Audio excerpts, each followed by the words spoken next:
umaga aking mga mag-aaral. Ngayon ay ipakilala ko muna ang aking sarili. Ako nga pala si Binibining Mundi-Bulawi, ang iyong guro sa ating talakayan na ito. Bago tayo magsimula, maaari ba kayo tumayo upang manalangin? Panalangin bago magsimula ang klase.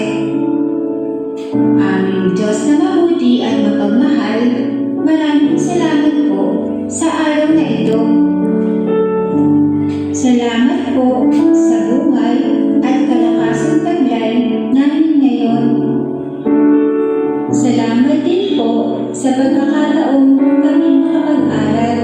Buksan mo po ang aming mga puso at isipan sa mga ituturo ng aming mga guro. Nawa ay maisagawa po namin ang aming mga gawain ng husay at talino. Nawa ay magkaroon din po kami ng motibasyon at inspirasyon upang magampanan ang aming mga tungkulin at makayanan ang mga pagsubok na maaaring dumating. Sa iyo po kami lubos na nananalig. Amen. Bago tayo magsimula sa ating talakayan, ibabahagi ko muna sa inyo ang mga anong tutunin natin sa silid-aralan. Una, makinig ng mabuti habang may nagsasalita sa harapan. Pangalawa, igalang ang guro at kapwa mag-aaral. Pangatlo, itaas ang kamay bago sumagot o magsalita. At ang pang-apat ay panatilihing malinis at maayos ang silid-aralan sa lahat ng oras. Panglima ay makilahok sa mga gawain at diskusyon. At sa panghuli ay iwasan ang paggamit ng cellphone habang talakayan. At ang itatalakay ko ngayon ay ang kahulugan at katangian ng alamat.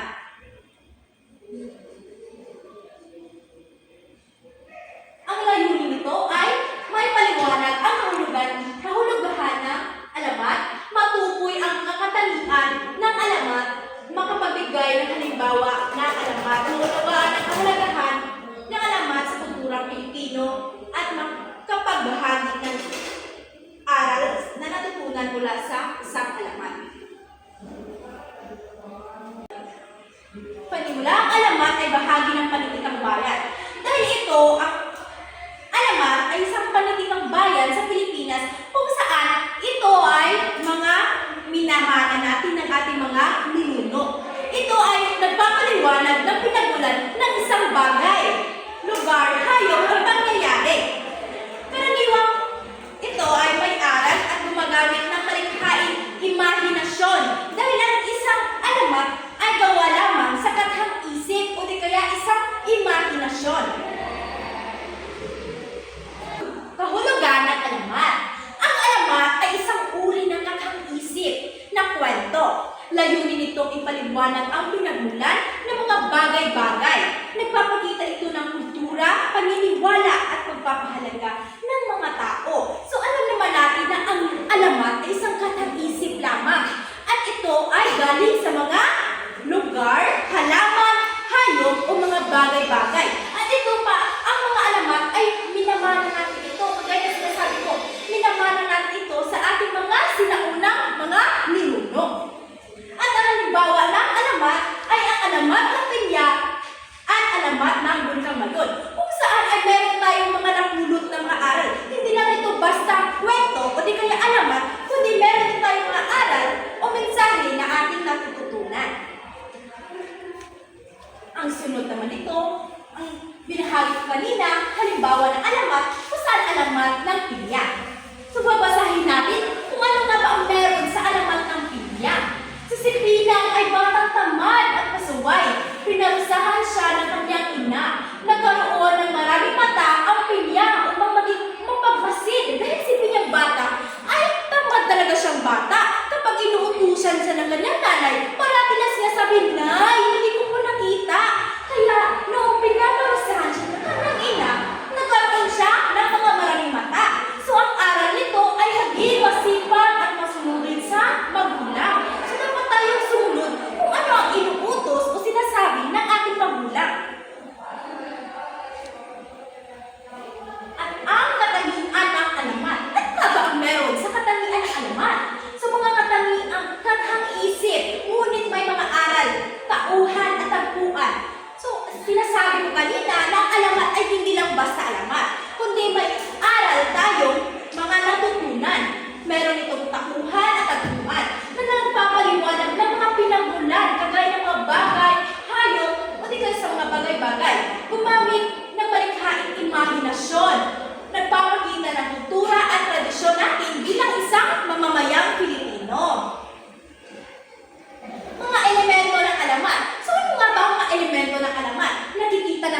natin dito na meron itong tauhan kung saan ito ang magiging aktor sa isang kwento.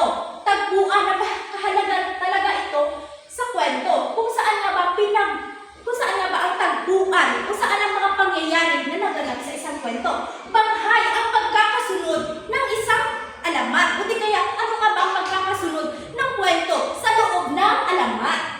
Aral o mensahe, sinasabi ko kanina ng paulit-ulit na ang alamat ay nagbibigay ng aral o di kaya mensahe na ating natatanggap at natutuhan. So dito naman tayo sa kahalagahan ng alamat. Bakit nga ba ito mahalaga? Nagpapayaman ng kultura. Kultura ng Pilipino na nagtuturo ng mabuting asal. Di ba dito naman sa alamat, meron tayong alamat bilang isang Pilipino kung saan ginagawa natin ito ng istorya.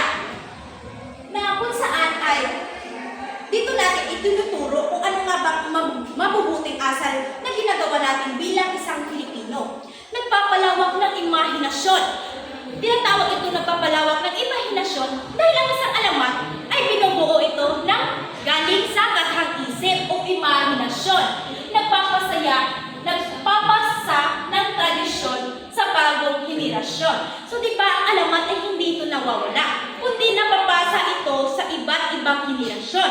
Katulad na lang natin na ang mga ibang alamat ng mga sinaunang panahon sa ating mga ninuno ay napapasa natin ito. Gawain. Meron tayong mga gawain. Handa na ba ang lahat?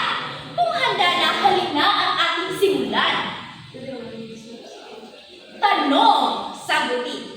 So, Roldan, maaari ka bang tumayo upang sagutin? Ano nga ba ang alamat sa ating pinag-usapan? Magaling! Ikaw, LJ, maaari ka ba tumayo? Magbigay ng isang katangian ng alamat. So, ano nga ulit ang katangian ng alamat? Napakahusay talagang bata. Pangatlo, ano ang aral na natutunan mo sa mga alamat? So, meron naman kayong mga binasa, kagaya ko, binasa ko ang alamat ng Kenya. Ano nga ba ang natutunan mo? Jamela. Napakahusay. At ngayon, tandaan palagi na ang alamat ay mahalagang bahagi ng panitikan. Dahil ito ay hindi lamang isang kwento, kundi may dalang aral at kultura.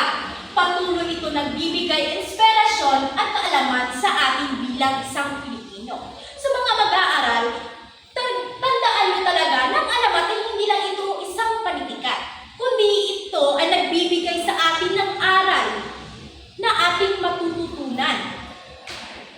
At yun lang po, maraming salamat sa iyo.